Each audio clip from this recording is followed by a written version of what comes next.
নমস্কাৰ এই মুহূৰ্তত আহি পৰিছে কেইবাটাও বিগ ব্ৰেকিং নিউজ শীঘ্ৰেই পদত্যাগ কৰিব লাগিব মুখ্যমন্ত্ৰী হিমন্ত বিশ্ব শৰ্মাই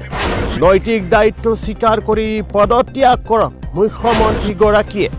যিহেতু অসমৰ প্ৰতিটো সিদ্ধান্ত কেৱল মুখ্যমন্ত্ৰী হিমন্ত বিশ্ব শৰ্মাইহে লয় এটা পৰীক্ষা ভালকৈ পাতিব নোৱাৰে এইখন চৰকাৰে এখন গতিশীল চৰকাৰ চলাই থকা বুলি ঢাক ঢোল বজাই হিমন্ত বিশ্ব শৰ্মা মুখ্যমন্ত্ৰী হিমন্ত বিশ্ব শৰ্মাৰ পদত্যাগৰ দাবী উত্থাপন অজপাৰ সভাপতি লুৰিণজ্যোতি গগৈ যধে-মধে এইখন চৰকাৰে পৰীক্ষাৰ সময়ত চলাইছে উচ্ছেদ ভুৱা এনকাউণ্টাৰৰ জৰিয়তে ন্যায়িক বহিৰ্ভূতভাৱে হত্যা কৰিছে সিন্ডিকেটৰ টকা সংগ্ৰহ কৰিবলৈ তৎপৰ হৈ থাকোঁতে ছাত্ৰ-ছাত্ৰীৰ জীৱনক লৈ খেলিলে হেতালি এয়া হিমন্ত চৰকাৰৰ চূড়ান্ত ব্যৰ্থতা এই মুহূৰ্তত প্ৰশ্ন কাকত ফাদিলক লৈ আহি পৰিছে এটা বিগ ব্ৰেকিং নিউজ এই মুহূৰ্তত প্ৰশ্ন কাকত ফাদিলক লৈ আহি পৰিছে এটা বিগ ব্ৰেকিং নিউজ দিছপুৰৰ ফণ্ডৰ পৰাই হেৰাইছিল প্ৰশ্ন কাকতৰ এটা বান্দিল ৰাজ্যত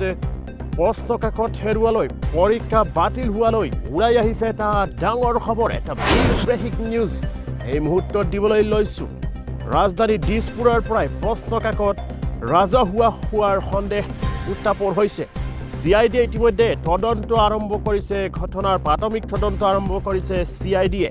আৰু প্ৰশ্ন কাকত ফাদিলক লৈ এটা বিগ ব্ৰেকিং নিউজ এই মুহূৰ্তত দৰ্শকসকলক জনাই গৈছোঁ ৰাজধানী দিছপুৰৰ পৰাই প্ৰশ্ন কাকত ৰাজহুৱা হোৱাৰ সন্দেহ উত্থাপন হৈছে সকলক জনাই গৈছোঁ এই ডাঙৰ খবৰ প্ৰশ্ন কাকত ফাদিল হোৱাত এটা ডাঙৰ অংক আছে এই বৃহৎ মন্তব্য কৰিছে এগৰাকী অধিবক্তাই ব্লেক মাৰ্কেটত এই প্ৰশ্ন কাকত যোগান ধৰা হয় অসৎ উপায়েৰে এই ব্লেক মাৰ্কেটৰ পৰা সংগ্ৰহ কৰে ধন নৈতিক দায়িত্ব স্বীকাৰ কৰি মুখ্যমন্ত্ৰী আৰু শিক্ষামন্ত্ৰীয়ে পদত্যাগ কৰিব লাগে প্ৰশ্ন কাকত ফাদিল ঘটনাত সম্পূৰ্ণৰূপে সেবা জড়িত আছে প্ৰশ্ন কাকত ফাদিলৰ আৰক্ষী ছপাহালৰ মানুহ জড়িত আছে এই মন্তব্য কৰিছে দুপৰীয়া আদালতৰ জ্যেষ্ঠ অধিবক্তা জমেশ্বৰ তালুকদাৰে প্ৰশ্ন কাকত ফাদিল হোৱাত এটা ডাঙৰ অংক আছে আৰু ক'ত কেনেকৈ ফাদিল হৈছিল প্ৰশ্ন কাকত এই মুহূৰ্তত দৰ্শকসকলক জনাবলৈ লৈছোঁ আন এটা ডাঙৰ খবৰ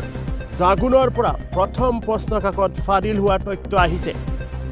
হোষ্টেলে বিয়পি পৰিছিল বিজ্ঞানৰ প্ৰশ্ন কাকত আৰু প্ৰথমে হোৱাটছআপত প্ৰশ্ন কাকত শ্বেয়াৰ হৈছিল আৰু তাৰ পিছতে হাতে লিখা প্ৰশ্ন কাকত ভাইৰেল হৈছিল আৰু জাগুনৰ পৰা প্ৰথমখন প্ৰশ্ন কাকত ফাদিল হোৱাৰ তথ্য আহি পৰিছে